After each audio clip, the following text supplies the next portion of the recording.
অল্প খরচে অল্প সময়ে দোকানের মতো সুস্বাদু ছানার সন্দেশ মিষ্টি বানিয়ে নিন। এটি খেতে এতটাই সুস্বাদু যে এর স্বাদ সবসময়ই মুখে লেগে থাকবে। তো এর জন্য সবার প্রথম হাফ লিটার দুধ নিয়ে নিয়েছি। 3 থেকে 4 মিনিট হালকা একটু গরম করে নিয়েছি। 3 চা চামচ লেবু রসের মধ্যে 3 চা চামচ জল দিয়ে একটি মিশ্রণ বানিয়ে নিয়েছি। মিশ্রণটি আস্তে আস্তে ঢেলে চামচ দিয়ে নাড়তে হবে। এই প্রসেসটি 2 থেকে 3 বার ফলো করতে হবে। এইভাবে 1 মিনিটের মতো নেড়েচেড়ে এইরকম দুধের ছানাটি তৈরি করে নেব। এবার একটি ছাঁকুনি নিয়ে নিয়েছি। এবার এর উপরে একটি পরিষ্কার সুতির কাপড় রেখে দেব এবং এর উপরে ছানাটি ঢেলে ছানা থেকে জল আলাদা করে নেব।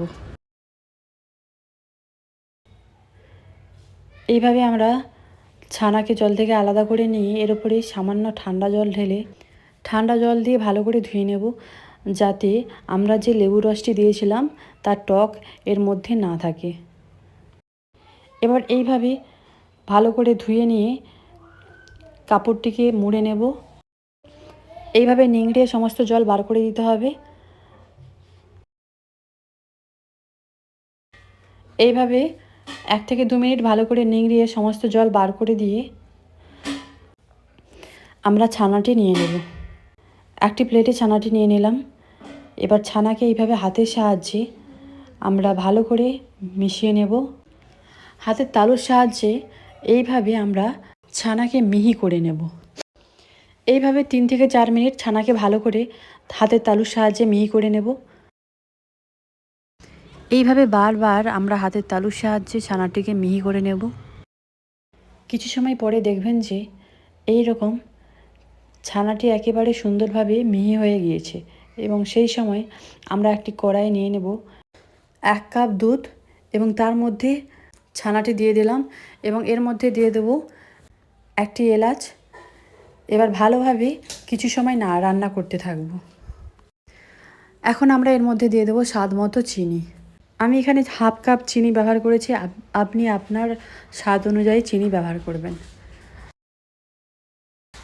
তো এইভাবে কিছু সময় রান্না করলে দেখবেন যখন ছানাটি এরকম দানাদার মতো হয়েছে এবং কড়া থেকে ছানাটি উঠে আসছে, তখন আমরা গ্যাস অফ করে এরকম একটি পাত্রে ছানাটি ঢেলে নেব। ভালো করে চামচের সাহায্যে এইভাবে সেট করে দেব এবং সুন্দর করে সেট হয়ে যাওয়ার পরে আমরা কিছু সময় ঠান্ডা করে নেব। ঠান্ডা হয়ে যাওয়ার পরে 1 থেকে 2 ঘন্টা ফ্রিজের মধ্যে রেখে দেবো এবং ফ্রিজ থেকে বার করে এনে এইভাবে ছুরির সাহায্যে সুন্দর শেপে এইভাবে কেটে নেব। এবার ছুরির সাহায্যে একটি একটি করে সবগুলো সন্দেশ তুলে নেব।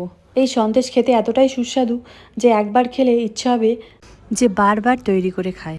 আপনিও এইভাবে ছানার সন্দেশ তৈরি করে পরিবারের সবাইকে খুশি করে দিন। ফ্রেন্ডস, যদি ভিডিওটি ভালো লেগে থাকে তাহলে অবশ্যই সাবস্ক্রাইব করে সঙ্গে থাকুন। ভালো লাগলে লাইক করবেন এবং কমেন্ট করে জানাবেন কেমন হয়েছে।